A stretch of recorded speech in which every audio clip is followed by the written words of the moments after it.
I'm Kate Winkler Dawson. And I'm Paul Holes. This is Buried Bones. Hey, Paul. Hey, Kate. How are you?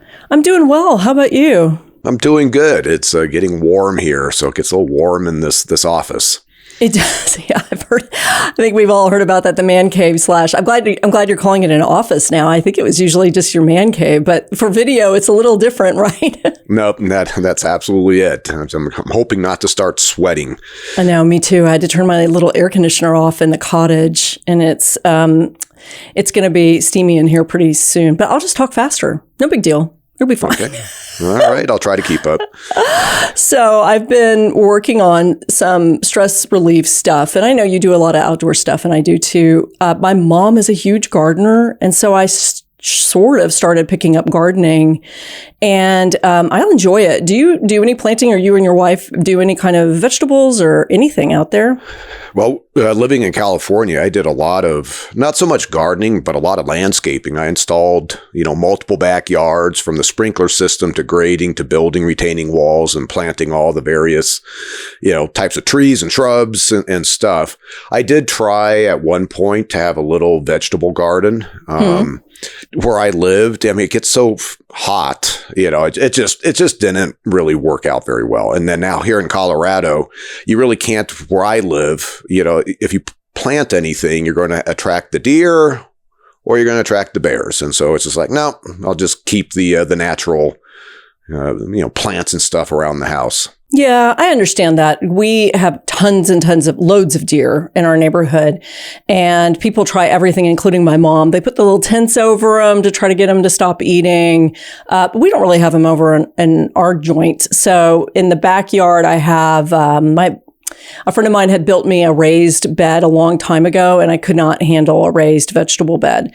And so I bought myself just a small little vegetable box and killed everything last year. Except, well, the heat did. I'm going to blame Texas heat. The heat did, except I'll tell you what survived. Strawberries were awesome. Okay. Tomatoes were great, except the stupid squirrels. I love squirrels, but they're stupid in this case. And then jalapenos did really well. So guess what I bought this year? Because I want my self-esteem to continue to go up. You're going to be redoing jalapenos, tomatoes, and strawberries. Yeah, I was a big failure with cucumbers. And I did something else that really didn't work out well. But I bought a peach tree this year, and so I'm really excited about those. But now I have a whole bird netting that goes over it because the squirrels and the birds love these peaches that are green little peaches now. So I get what my mom has just been so into plants for so long, and I get what she likes about it. It's really relaxing, and you go out every morning and kind of check on everything, and you offer them your oxygen and all that, whatever they need. Carbon dioxide, is that what they need? Yeah, I think I travel so much, I would not be able to give it the attention that it probably would, something like that would need.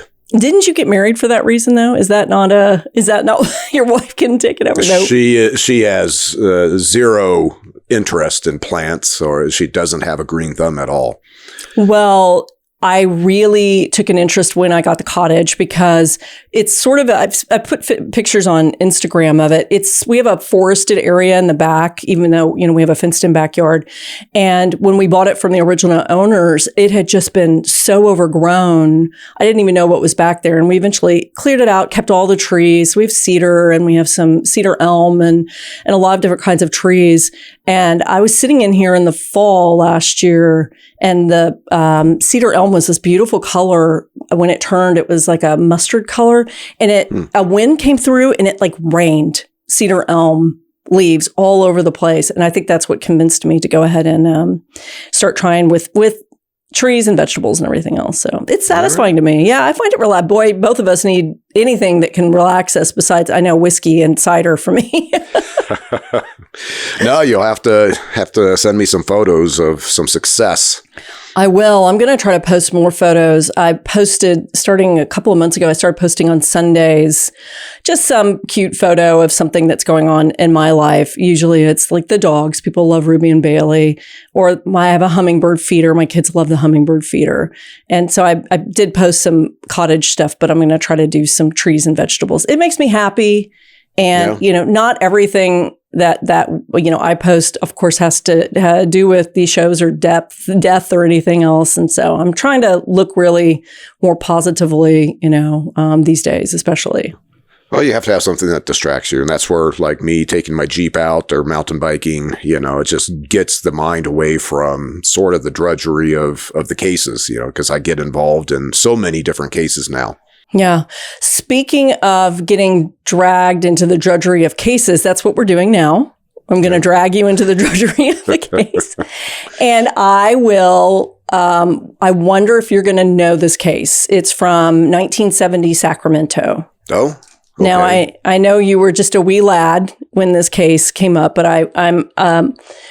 if you recognize it, don't spoil it immediately, but you might end up recognizing it's been a pretty important case. So in the 1970s in Sacramento. Yeah, well, of course, I wasn't living in California back in 1970, and Sacramento. My focus was the unsolved cases in the Bay Area, so very, very familiar down in the Bay Area. But there's a chance I could have heard something up in Sacramento. When I was in San Francisco working for a network, we were in Sacramento all the time. And I really liked going. I loved visiting there. One of my favorite places to go visit, going back and forth. So let's go ahead and set the scene. This is autumn of 1970 in Sacramento. And this is the story of a woman named Nancy Benelak. And she's 28 years old. And she is a native of Grass Valley, California, which is nearby. But she's in Sacramento. Is Grass Valley, are you familiar with that? I hadn't been there before, I don't think. Yep.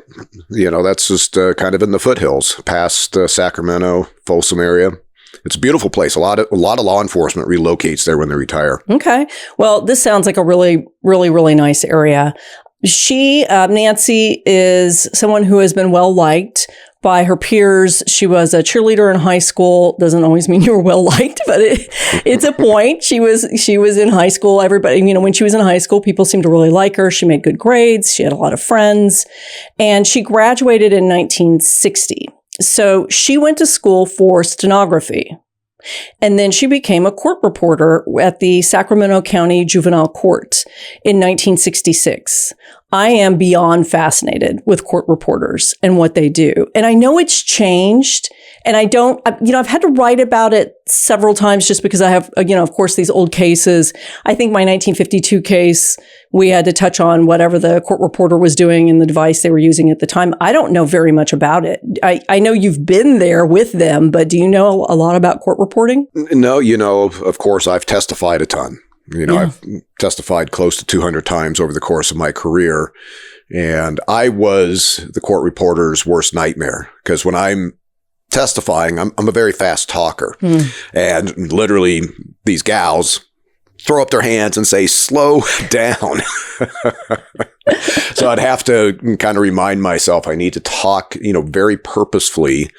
And of course, with the scientific side, there's some of the technical terms that have to be spelled out for them, but how they are able to keep track in real time with that device, because there's many times where, the judge or an attorney needs something read back that was just stated, and that she's able to take a look at, what at the time was printed. I'm sure they're electronic today, and go back and say, okay, defense attorney asked this question, the witness, responded this way, the prosecutor kind of, and so how they keep track of all that is just amazing.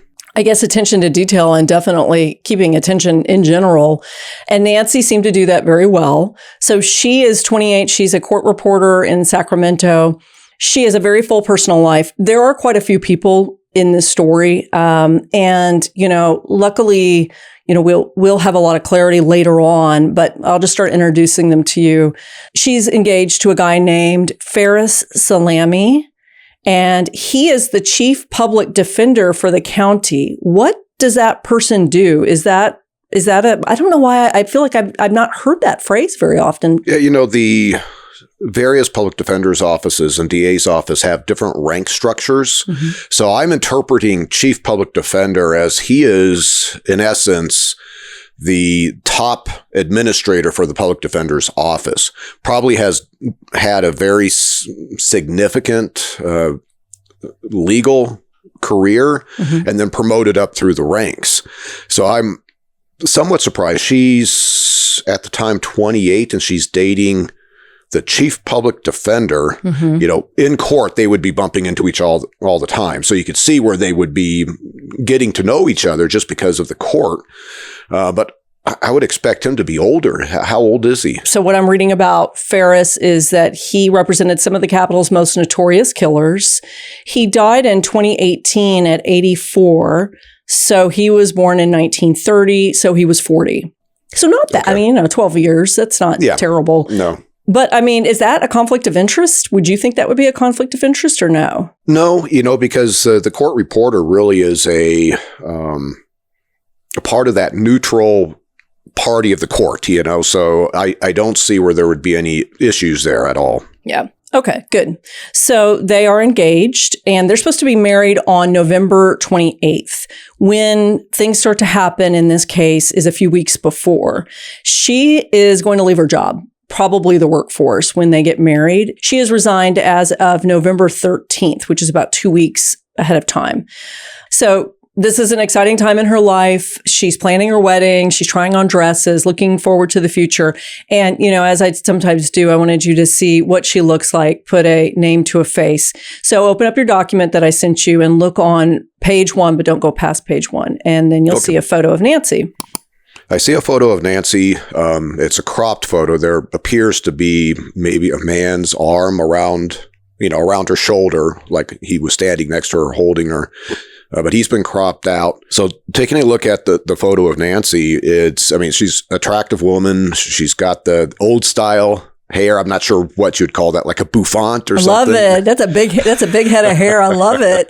She was stylish. Yeah. Like when I do the cases from this era, that's part of the interesting aspect is looking at, the victims in terms of in life, the family photos or whatever. It was a different era, and in many ways you could just see this looks like she's just an innocent type of person, that like you brought up, she's enjoying life. She has a nice smile and I know things are probably going to go bad for her. You're correct. Okay, let's talk about it. I know. Usually when we start out with a woman, that's what it means, unfortunately. Okay, so we are in wedding planning phase, right? And she's supposed to quit around November 30th. So now we go back a couple of more weeks, probably about 2.5 weeks, and we're on Monday, October 26th, 1970. And this is where people start becoming alarmed about this story. She doesn't come to work that day. So this is her last few weeks of work, essentially. And she doesn't show up. Nobody can reach her by phone. She has a phone at home, of course, no cell phone because it's 1970, but she has a phone at home and nobody can get a hold of her. They think that this is odd, of course, and out of character because she's a very reliable person. And somebody reaches out to Nancy's sister, whose name is Linda, and they want to know if she has any information. So I think her sister does some brainstorming, and then about 10 o'clock, she calls a family friend who's a guy named Jack Moncrief. He lives in the same apartment building as Nancy.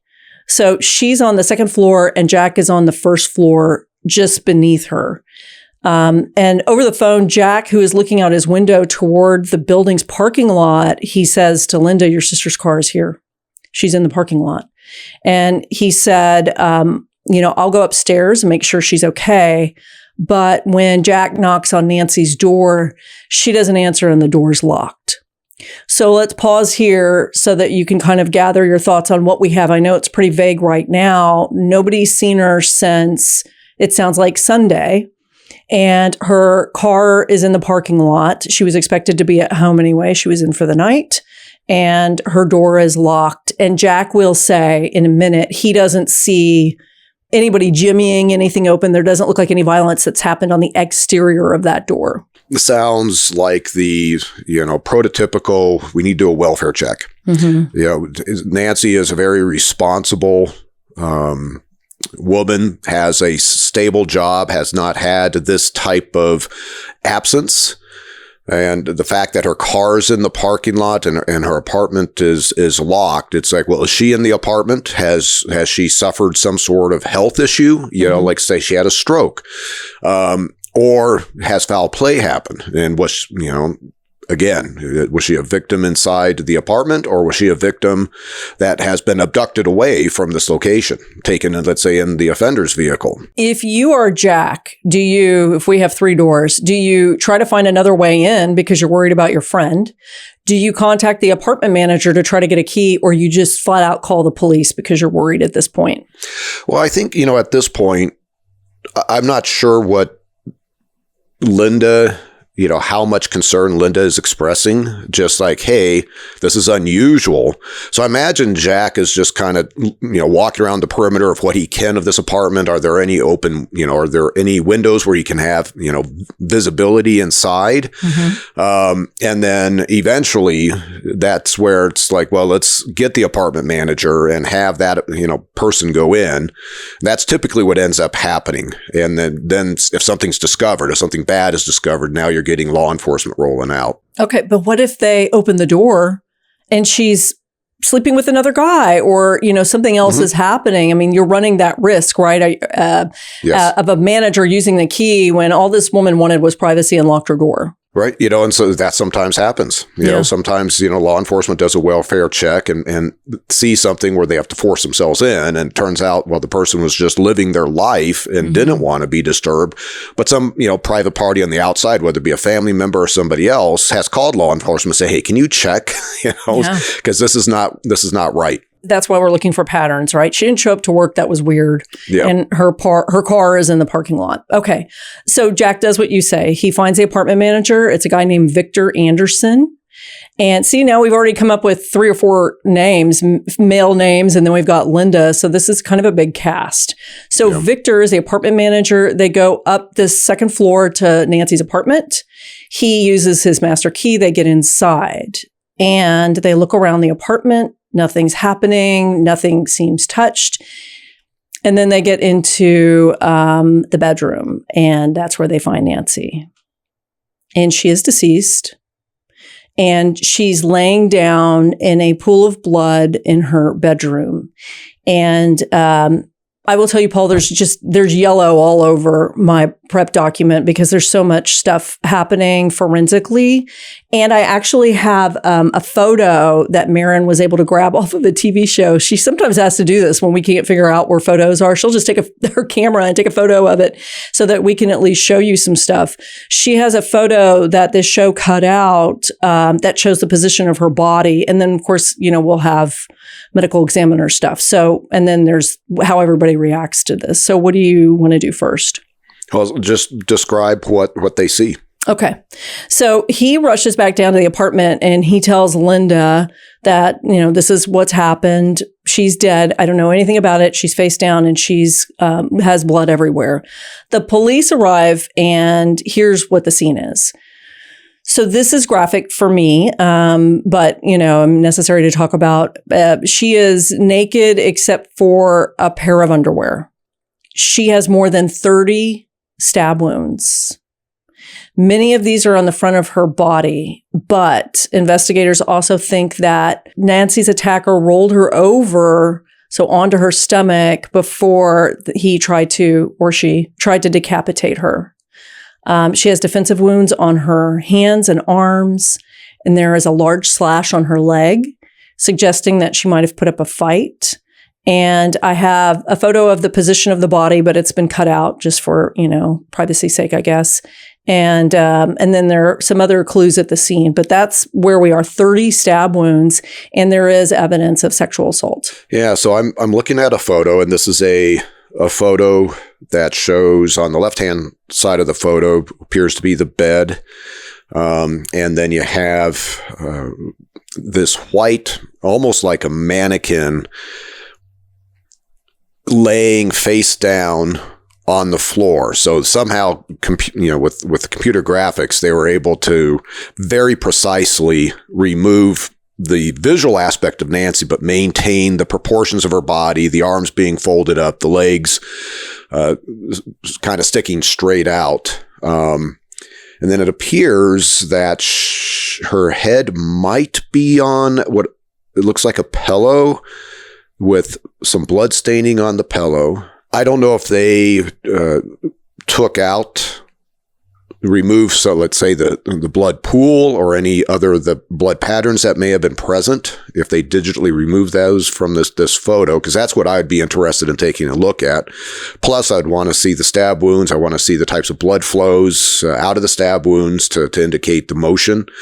You imagine that the offender is probably initially attacking her and they're face to face. That's why she has a lot of these stab wounds to the front of her. Yeah. Plus the defensive injuries, and a lot of the blood in stabbing scenes often come from cuts to the hands, cut to the arms. And now during the commotion, during the battle, you're now getting blood being flung off from the limbs. Is that blood on the pillow, do you think? I know it looks kind of weird with this photo and they've already obviously altered some stuff, but is that a big blood pooling on the pillow that her head's face down in? Well, it's hard to say how big that blood pool is. What ends up happening is you get the fabric, the blood flows through capillary action, spreads as the blood feeds that fabric. So oftentimes, it looks a lot larger than the amount of blood that was probably deposited. But if he tried to decapitate her, and if she may have already been dead at this point, her heart isn't pumping, but there could be a significant amount of blood from what I'm assuming is going to be a cut neck, a cut throat, and that would all be underneath her. This is something unusual, I think, and you could tell me what you think about the police theory. Near Nancy's body, and now I don't think you can see that in the photo, but I have a separate photo. Near her body, police find a bloody piece of masking tape, which has been curled into a circle shape, kind of like a Band-Aid that you would put on the tip of your finger, I think. They theorize that the murderer had wrapped tape around each of his fingers to hide his prints. I don't know why you wouldn't just wear gloves, but that's what they think. And one of these popped off. And that, of course, suggests to them that there is pre-planning involved here, which I think probably is the case anyway. What do you think about that theory, number one? And number two, if you look on, I think it's page 3, you'll see what they're talking about. Yeah, when you initially described it, I was like, that doesn't sound right. But this does look like, in essence, it looks like a Band-Aid that was over the end of a finger. Yeah. And it appears to be quite bloody. Why would the offender wear something like that? It's possible. Maybe he had, some pre-existing cut and that was all he had available to put on his finger. And it just is coincidental that it drops off during the attack on Nancy. Now, back during this era in the 1970s, fingerprints is the primary concern of the offenders because that's how law enforcement could actually identify you. And so these offenders will try, a variety of different things to hide their fingerprints from leaving their fingerprints behind. Most commonly it's wearing gloves, but you do have some offenders that will, they've tried to use sandpaper to file down, the ends of their fingers. They'll try, put glue, on the ends of their fingers, and it's just sometimes some of these alterations just make their fingerprints more unique, particularly when it's scars. So I'm not sure what's going on here just yet, but that is odd, but it also is potentially a great source of offender DNA. And it looks like they've saved that, which is good. And there's more DNA floating around that I can tell you about. So we've got that finger covering. And then they say investigators don't think that the killer intentionally took, of course, this piece of tape off and left it behind. They think it slipped off in the struggle. And there's a knife, which we know gets really bloody and people get cut when they stab people. So it looks like because of the defensive wounds, she was fighting back to begin with.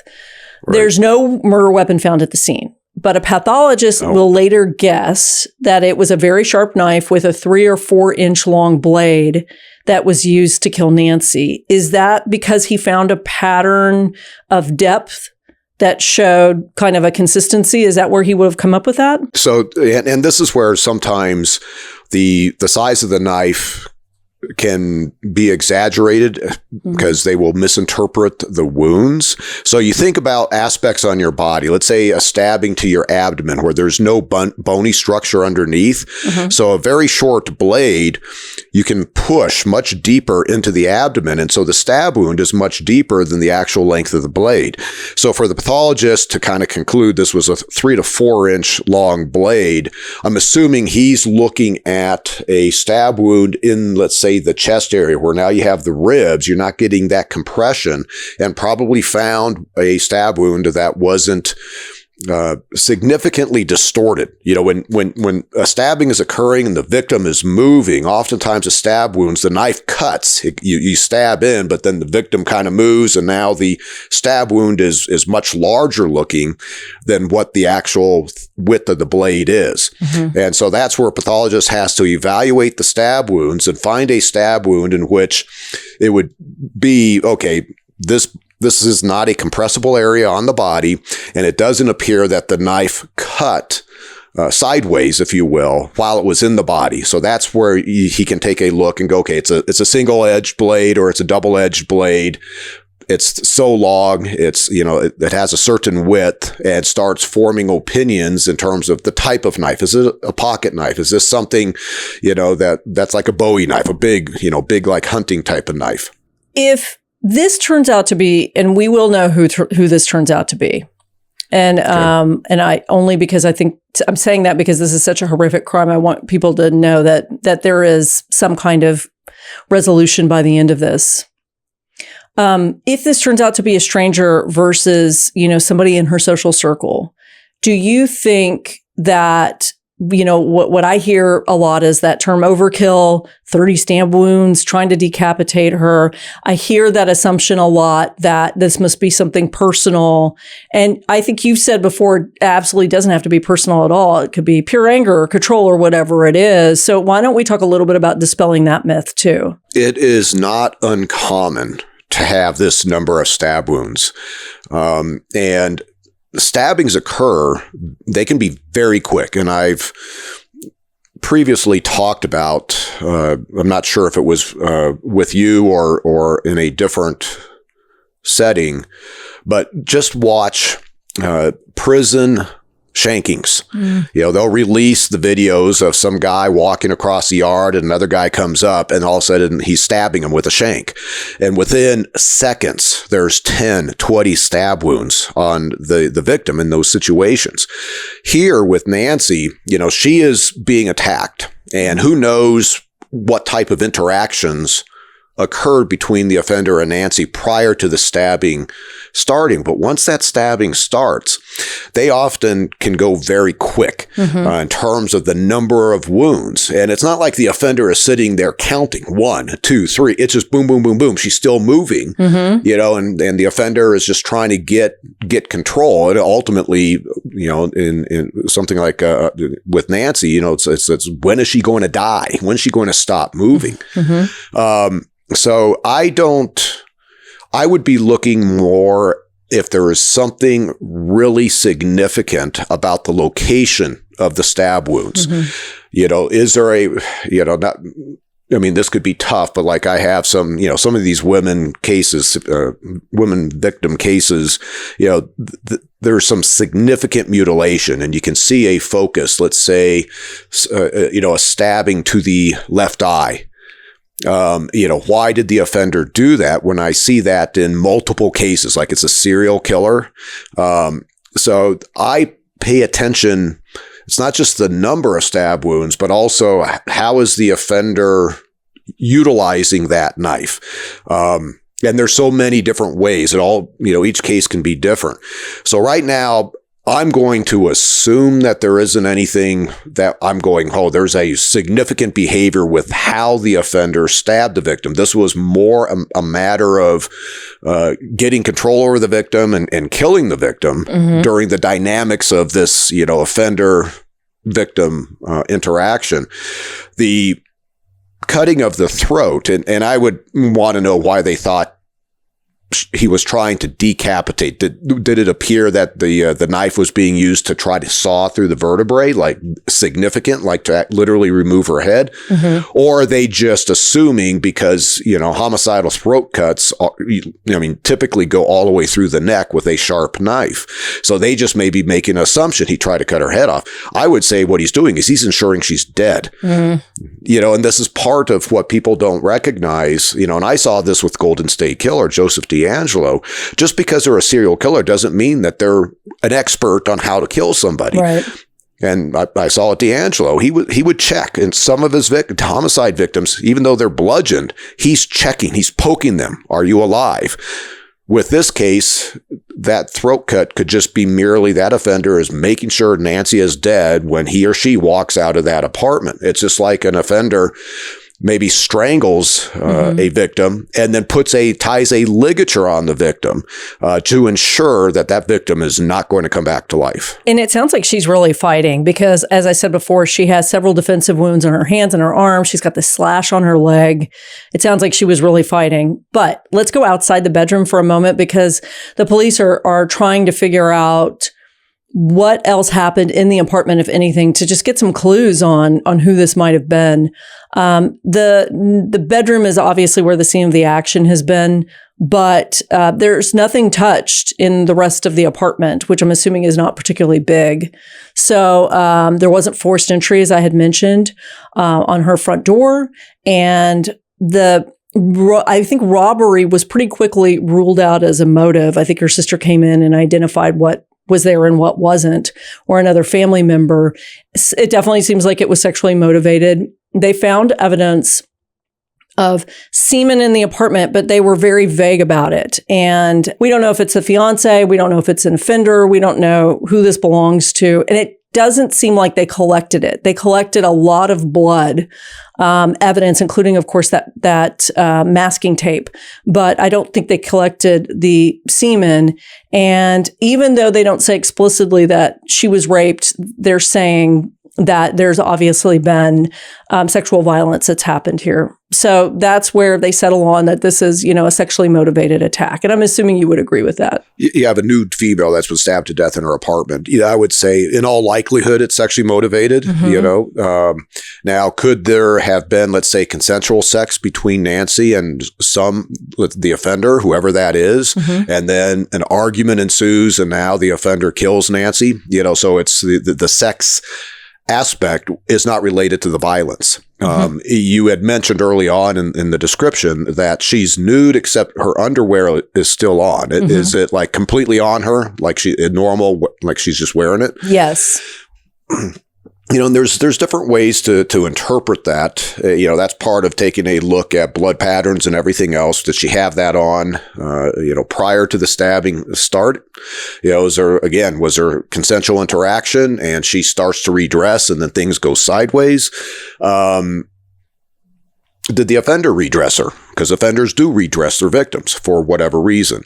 And then, of course, with the semen evidence, it sounds like they're finding a semen stain on the bedding or on, a pillow. Near the body. We don't know. Yeah. Until DNA technology came along, it's really hard to say, well, is that something from a prior consensual encounter or is this something that the offender left behind? And I'm surprised that they must just be looking at, here's a crusty stain. They could see it, but they don't collect it. And it typically requires the lab to verify that, yes, that's a semen stain. But 1970, you could do very, very little in terms of, basically you could say, yeah, that's semen. There's a sexual aspect here, but you couldn't really type it back to a particular person. And of course, they didn't know about the DNA that semen stain would have contained. Well, that's what my question was going to be. In the 70s or earlier, what would be the motivation to collect a semen stain and preserve it as evidence if the only thing we could really use biologically actually in the 70s was blood typing and that was it? Would they just think, well, we're just going to collect this for some future thing or what? It's evidence of a crime. We have statutes for, different sex-based crimes. And so that semen is evidence that a sexual crime had been committed, depending on where it's deposited and everything else. So that's just part of normal, proper crime scene investigative processes. You collect this evidence, even though at that point, in the 1970s, you couldn't do much. I have seen multiple cases that a pathologist will take a swab from, let's say, a victim's vagina, look at it underneath the microscope and go, there's semen there. And then he proceeds to throw it out because at that point in time in 1970s, that's all they really could do with it. They're not, again, thinking about the potential DNA evidence. Mm-hmm. And there are multiple cases that would have been easy to solve if that type of evidence had been retained. It's just for normal, investigative processes. So in Nancy's case, right now I don't know enough about the semen stain, but that is a significant item of evidence, and it may just come back to her fiance from a prior sexual encounter, or it could be the offender. And that could be what could have been used to solve the case if it had been collected. Now, this question might seem a little odd, but would you be able to tell within a certain time period if the man who contributed to the semen was infertile? I don't know if that's the right word, if he was sterile or not compared to, a different man. And would that be in some case be somewhat helpful, at least like exonerate the husband or something, if there's clearly a sample where the semen is not normal? Well, the forensic testing, it does not address fertility per se.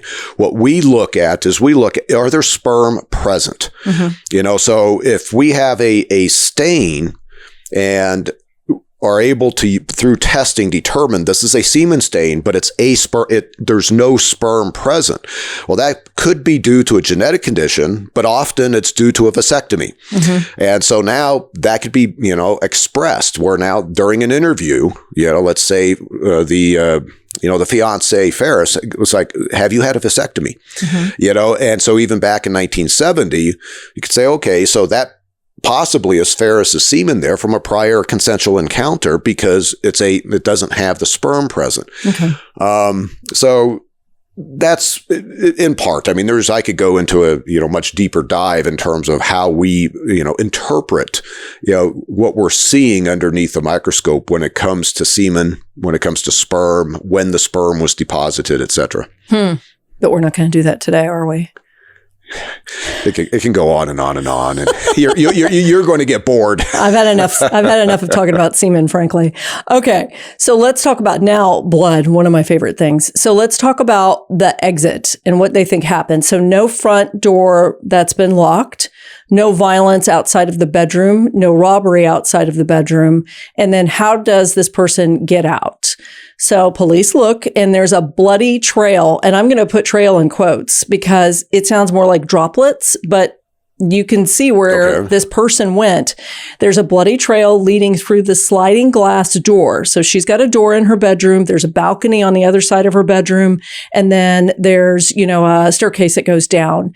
So they see this bloody trail going from the sliding glass door that opens to her balcony and it looks out onto the back of the apartment building. And on the balcony, they find another piece of that bloody tape that I showed you before. It seems like they're right. He must have put it on several of his fingers, all of his fingers, which, I mean, just as a side note, just seems a little laborious or inefficient or something. I don't think I've ever heard that before, somebody doing something like that. Yeah, no, it's odd. It's almost as if, you remember those True Detective magazines? Yeah. It's possible this guy was just reading a story and, in that story, the offender and, in the story had done something like that. So he thought, well, that's a way to possibly do it. Seems odd, but it appears that, masking tape is not very sticky to begin with, but also if it's now truly getting saturated with blood, it's it's now coming off, right? Mm-hmm. And that appears to be what's happening here. Yeah, and it's great evidence, thank goodness. So, they collect that tape. And also, when you were talking about that, it reminds me of all of the bad botched kidnappings that we've dealt with on this show, where it's clear people have watched bad hard-boiled detective movies or read the books, and they think that you're supposed to make things as complicated as possible. And then, it all goes awry. So the bloody trail drops down about 13 feet onto the ground below, where the killer appears to have left some shoe prints. So he would have had to have dropped down 13 feet onto the ground, and that's where the drops commence. And they said that the killer appeared to have left shoe prints in the dirt, another good thing. They said that they were made by a, quote, casual boating shoe. I almost looked that up because I don't know what that is. It seems kind of speculative, but maybe not. I mean, you would have now be able to identify kind of a combat boot versus, a lady's shoe. So maybe this isn't speculative. Oh, we use outsole, the tread patterns all the time to determine make and model the shoe, and even possibly the size range of the shoe that the offender was wearing. So I'm not sure what the tread pattern for this would look like. I'm envisioning like a deck shoe, mm-hmm. Almost like a topsider type shoe. Mm-hmm. And so maybe there was sufficient detail that indicated this is the type of shoe that they're looking for. In this day and age, there are, tread databases that we can, we would end up like back when I was doing this in the 90s, we would take a photo of the bottom of the shoe impression that we got from the, cast at the crime scene. Mm-hmm. And that could go to the FBI, and then they could search their database and give us a list of possible makes and models of shoes. And then now I'm at a shoe store flipping shoes, trying mm-hmm. to find, what match. So I'm imagining they probably went through that type of process. So, because I am a crack researcher and know how to type into Google, it's a moccasin. I would not call this a boat shoe these days, but that's what they were. So would you think this is distinct? Well, that's exactly like when I said topsider, that's exactly what I was envisioning is that style of shoe. Mm-hmm. In terms of what's unique or not, it's that tread pattern. Mm-hmm. What did they recover at the crime scene? Mm-hmm. Is there something unique about the tread pattern from a particular brand of this topsider boat shoe where now they go, okay, it's this type of shoe.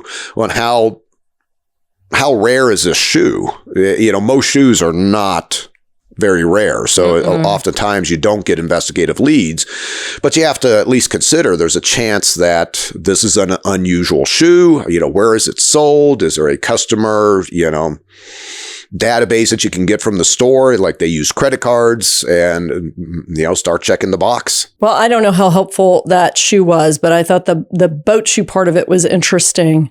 Okay. The trail of blood goes from the shoe print over to, it wraps around the apartment building on the sidewalk and ends in the parking lot. So then, of course, the police say because it ends in the parking lot and goes nowhere else, that suggests that the person hopped in a car and left. Does that make sense to you? It does. And it all, the extent of this trail is telling me the offender is bleeding. So you think about, okay, let's say you have a bloody knife. Well, there's only so much of the victim's blood on this knife. So as you are walking away, there may be a few drips coming off of it, but it's not like there's a source of blood that's constantly feeding it. So that trail diminishes over time. Here you have a trail that's going out of the victim's apartment down onto the ground and around the apartment complex to the parking lot.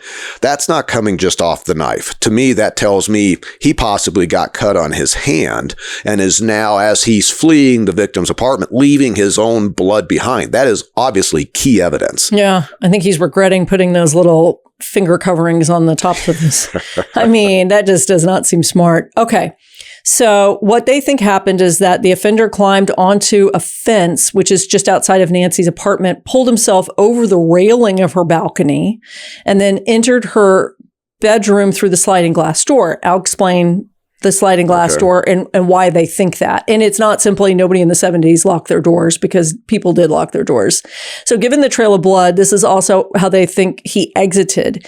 Now, I don't know how helpful this photo is. I feel like I say that all the time, but if you look on page 4 of your nifty photo package, you'll see the back of her building. Yeah, so this, I'm looking at, it's a black and white photo, 2-story apartment complex. Appears that the upper story, there's windows and balconies. And so this sounds, like the description of the sliding door for Nancy's apartment. There's appears to be this fence that's in the foreground a little bit, and then past that fence, which is very much in the foreground, there's a lot of vegetation, like viney type of vegetation growing up onto scaffolding of some sort. So, if the offender's leaving through this, this is he's possibly getting some of this, vegetable matter, on his clothing, caught up in his shoes, etc. So that would be something from a trace evidence standpoint I would be paying attention to. I love forensic botany. I'm so fascinated by forensic botany. Oh, yeah. Yep. Yeah. Okay, so now you kind of know, and also you can see there's privacy. So much of it is overgrown. It's not front and center. It seems like there's, especially because if this happens late at night, he probably is able to slip over being unseen. And we don't have witnesses right now who say they've seen anything that the police have spoken to. Okay. So they collect the pieces of rolled up tape. And they say they can't pull any prints off of these pieces of rolled up tape, and they can't produce any prints from the scene. So does that make sense? Would that be tough? Those, from what you saw, those kind of Band-Aid looking things, plus they're not finding any prints at the scene that they can use. Yeah, I would say, it's possible that if he had that tape on all his fingers, it would prevent the fingertips from leaving prints, but we use all the ridge patterns. So the palms, the interdigital area, all of that surface area of your hands can also leave latent prints behind that can be used to identify you.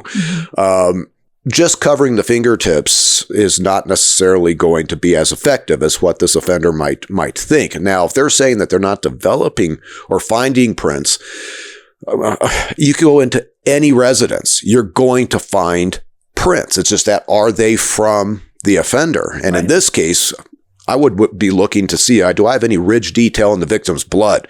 Because now that tells me that's a focus area for me versus some random print that was deposited, by, Ferris, coming over to Nancy's place 3 weeks ago. Do me a favor and go back to your photos, because I forgot to ask you something. Go to page 2, the body positioning one, a carpet versus linoleum versus wood.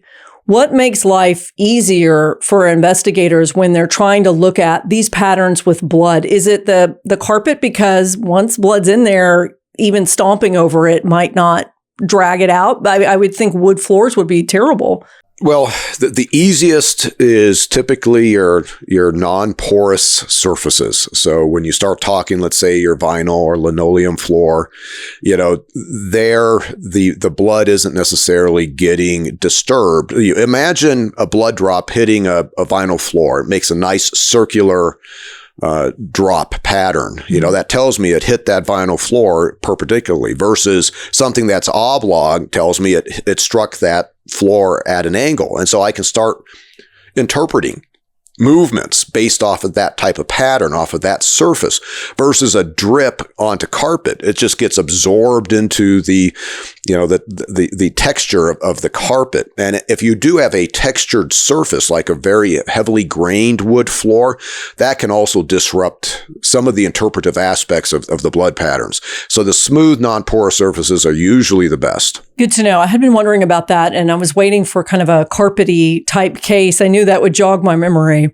Okay, so, as I said, they collect the blood, and they collect all of the little finger coverings that he made. And, they're hoping that if they find an offender, obviously they're going to be able to compare the blood type, which I know, is not always helpful. It was helpful with the Jeffrey McDonald case. This time period. Actually, it could have been this year, with 4 different people in the house with 4 different types of blood. But generally, I mean, was blood typing something that would break a case, do you think, before DNA came along, or was it really fingerprints? It's fingerprints back in the day. Now, the ABO typing, every now and then you'd have somebody who's, a type B, which is, 4% of the population roughly. But most of the time you are dealing with A or O, and that's most of the population. And then there was other things as the 1970s progressed. There's other types of typing that we would do, enzyme typing, protein typing. And so if you had sufficient evidence, blood evidence behind, you could generate, a better, more discriminating profile, but was nothing like, what we can do with DNA. Never even approach that. But you could at least say, okay, this blood trail that's leading out to the parking lot, well, that's different than the victim's blood. And so now you're excited and we go, okay, so we've got offender blood and what type is it? And then now you start talking to, potential suspects. And part of what you could do, back in the day, you could either get a direct blood sample or you could determine secretor status and through their saliva determine their blood type if they're a secretor.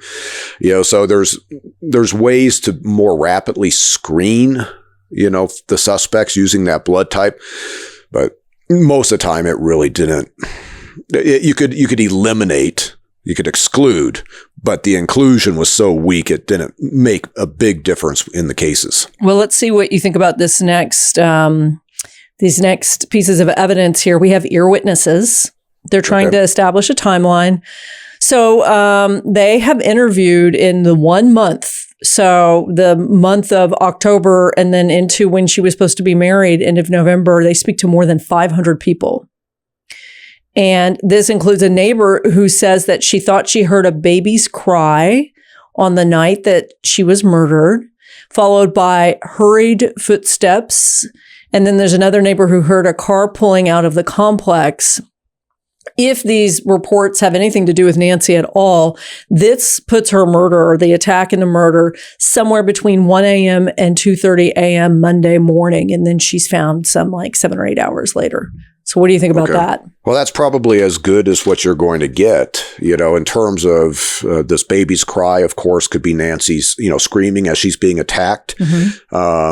And the hurried footsteps. I mean, this ear witness, of course, is not necessarily going to know what law enforcement knows. And so if it's a proper interview of the witness, she is relaying sounds that are lining up with the physical evidence, with the crime scene. So it kind of gives a level of veracity to what she's hearing as being related to Nancy being killed and the offender getting out of there.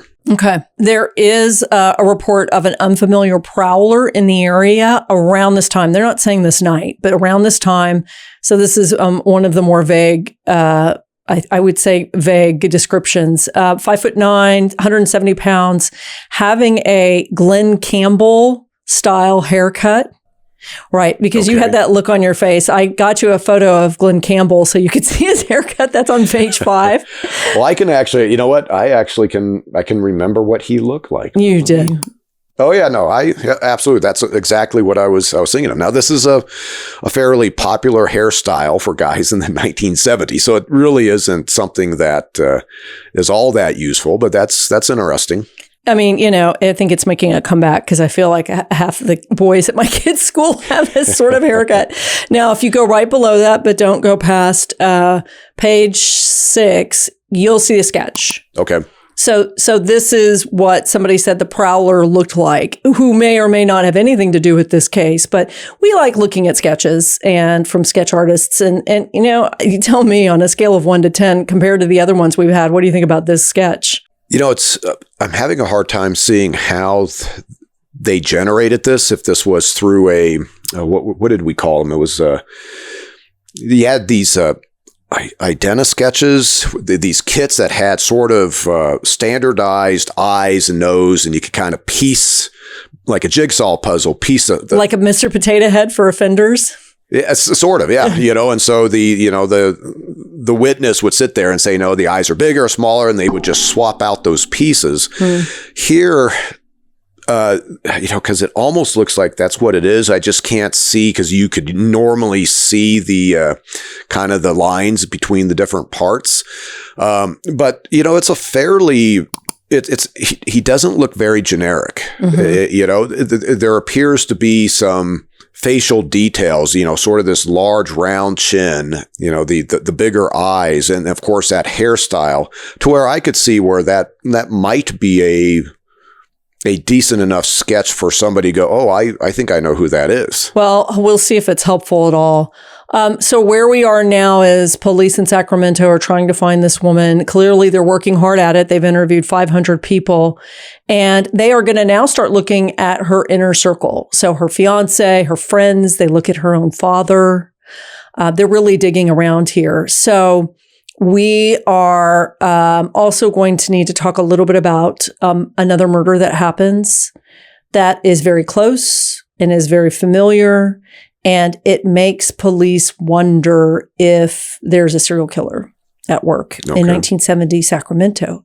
But this is all stuff we have to talk about next week. Sorry. Of course. I know you like this case. You perk up with it. So I know this is kind of your thing. I find it so interesting, how cases were investigated, especially in the 1970s, when we were sort of on the edge of really being able to figure out some pretty cool stuff. But just please collect all your evidence, even if you think, Lord knows what people are not collecting right now, which could be incredibly helpful, in 40 years with technology. So I think that, to me, so far is the lesson. Please collect the semen sample. Yes, please. So it sounds like we have another case that I'm going to listen to, and we'll see if it's related or not. You got it. Okay. See you next week. All right. Sounds good.